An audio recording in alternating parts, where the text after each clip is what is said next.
Hello दोस्तों, मैं इंदु प्रजापति स्वागत करते हैं मीरावती गीत चाची के चैनल में।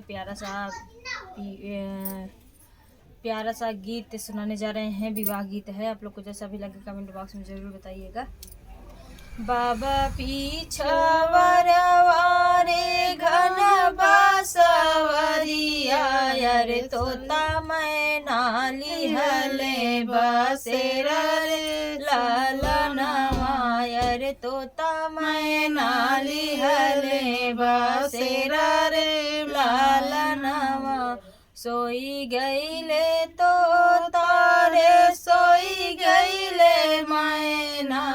रे सोई गईले गौआ के लोग रे लालनवा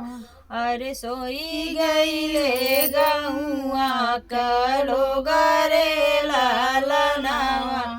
एक नाही सोताई बेटी के पापा एक नाही सोता बेटी के पापा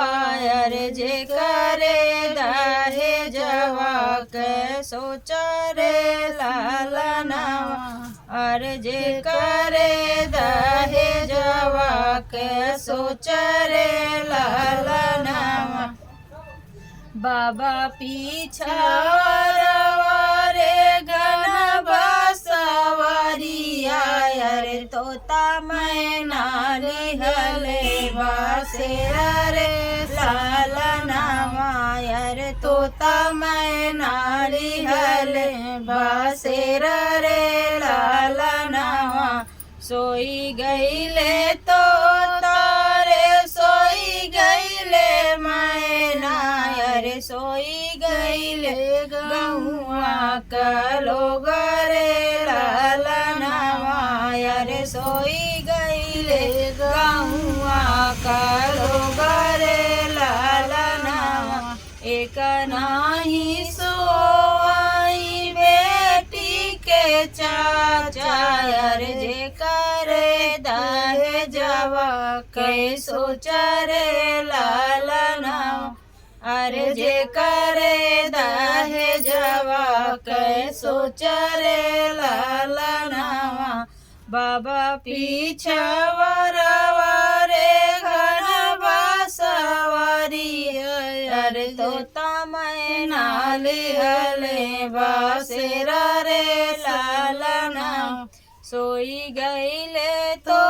तारे सोई गईले मैना रे सोई गईले गौआ का लोग रे लालनवा एक नाही सोई बेटी के भैया